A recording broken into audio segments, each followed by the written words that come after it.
I have my diary here, my journal, that I want to read from to share a really cool experience I had. Dear diary, no, just kidding.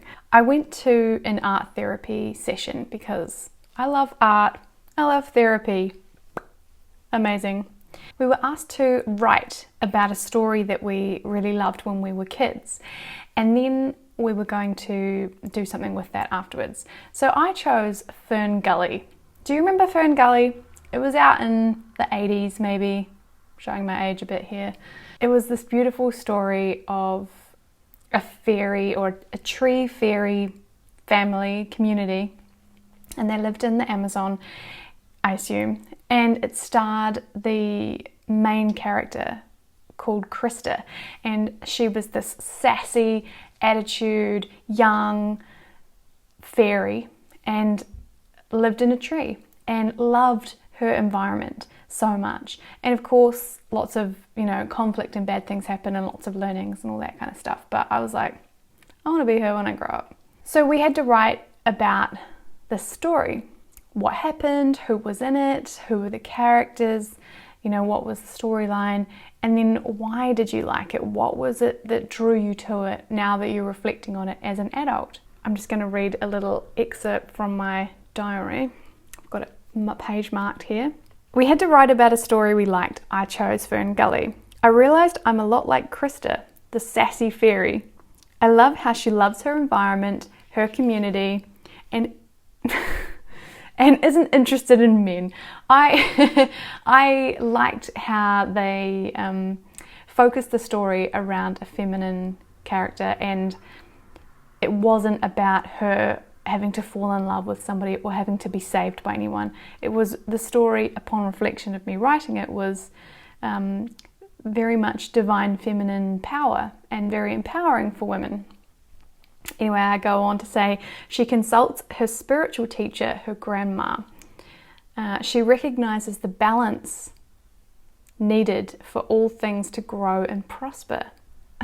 And then I go on to talk about how balance keeps coming up for me. I'm very driven by trying to achieve balance in my life and also in society. And it's definitely what I strive for, this balance between rest and action, or how we have night and day, we have play and work, women and men, other genders, feminine, masculine energies, these kind of things. So it's not all one or the other. Whereas in our society, we very much work all the time, very much male dominated, very patriarchal, very much action, action, action, no rest involved, and everybody gets burned out and no one's really having a good time. But that's a side note. Anyway, I saw how the evil character in the story could be my shadow. Now the evil character is like this kind of liquid vapor smoke, which is interesting because people say when they feel negative energies or entities, they can smell smoke. Interesting. This smoke is something that gets released from a tree that had it trapped for many, many years, if you haven't seen the movie. And the reason it got released was because some people were coming to chop down trees in the forest. And it's very heartbreaking for me, and possibly why I get really triggered and upset when I see people cutting down trees. There's so much life, so much energy, and so much time has gone into growing something of so much beauty and so much contributing to the environment, and then it's just wiped away within a couple of minutes of chainsawing. But it released that maybe this is like some sort of childhood trauma for me, and it's coming out as an adult, and that's why I get so upset with people doing that. I'm worried that they're going to release the negative gases or the negative smoke.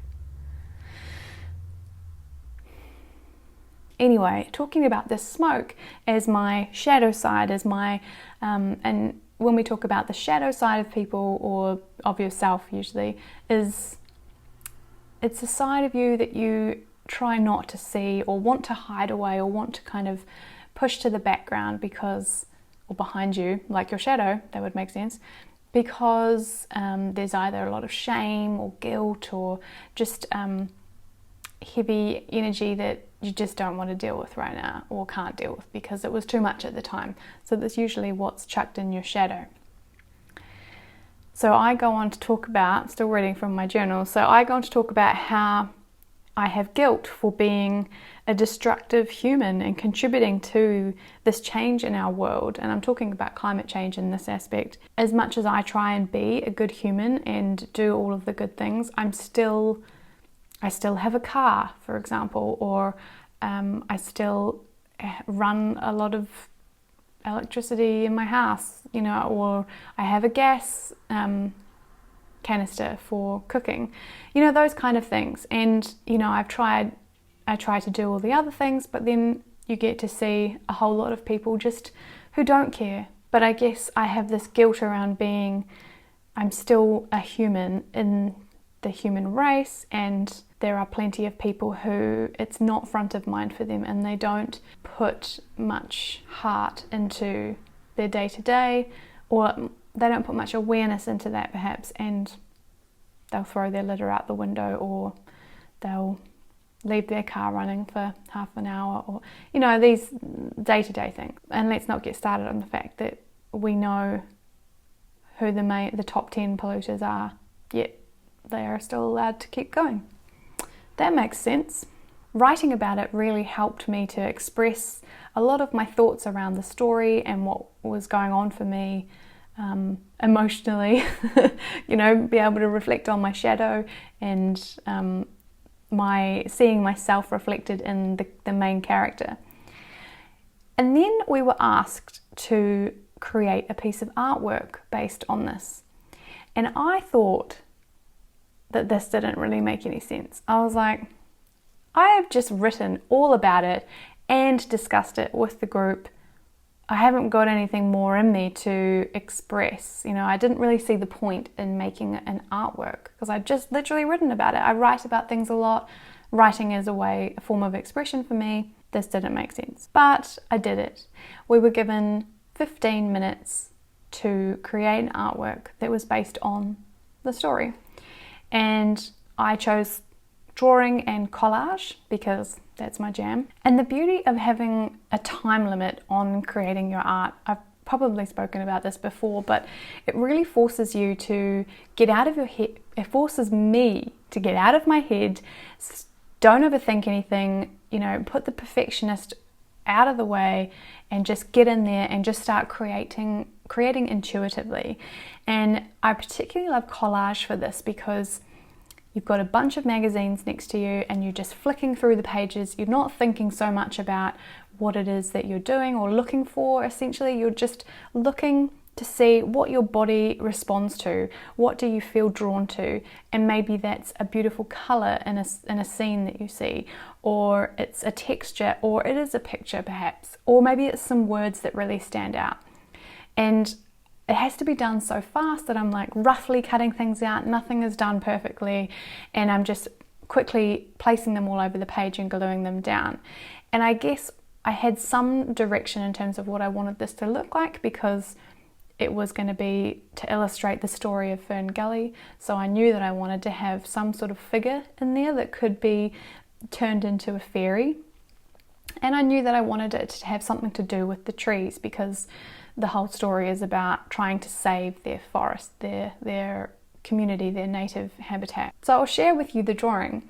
And what I really was blown away by was the fact that it really did bring out an extra level of information that I didn't know that I needed to reflect on. I found that new things were evolving. Like for example, I had split the image into two. There was a dark side at the bottom, very dark space at the bottom of the page, and then as we move up the page, it's very, very light. I really liked that aspect of moving from the dark to the light, and that has a lot of religious symbology behind it, I guess, or spiritual symbology, going from darkness into the light. I also really enjoyed the figure that I was able to find because I drew her into a fairy, but it turned into this fairy taking what I had created as being the earth, out of the picture. It looked like she was trying to save Earth and take it away completely from the destruction instead of trying to rejuvenate it. And for me, what was going on in my life at the time, that was very relevant because I felt like I just wanted to get out of my situation rather than trying to save the situation or try and, you know, make it better and stay in it. I just wanted to escape, essentially, like this figure trying to remove Earth from the destruction. And that really spoke to me in a big way. So this simple exercise really blew my mind because it goes to show me how much I can think that I know everything there is to know about my situation, but actually there's more to learn from our subconscious, from our body, from our instinctual creative practice, and how it just reiterated to me how important art making is, because it can say so much more to you than your conscious brain. And it comes back to that balance thing again, because it's not one or the other. It's two combined to create a much fuller picture of everything. So in order for me to have this beautiful conscious written story and have all those reflections about the baddie, for example, and the main character, I was able to then take that knowledge into the artwork and build on that from what my body was feeling drawn to. And I didn't question what it was that my body was saying yes to at the time. I was just going for it and seeing what would come out of that. And that is the funnest part, is the discovery, is the journey, is seeing what your body is going to come up with or what your subconscious is going to show you. And I've found that I really like this practice now to ask myself questions. And perhaps it's something that you might want to try as well. If there's a question or something that you would love to know, have an answer to, try asking yourself that and writing about it for a while, and then give yourself that 15 minutes and some magazines to just quickly flick through and create a story about your problem or about what you've just written about, and take that time to really reflect. What do you see in the image? You know, what are there different sections that perhaps have some meaning to you? Are there particular reasons why those images were calling to you? Is there another way of seeing this problem, perhaps from a different perspective? You know, and maybe it will just give you that little bit more of an insight than your conscious brain can, because your subconscious is way more knowledgeable. So have fun with it. What else is in here? Ooh, secrets. Nothing to see here, nothing to see here.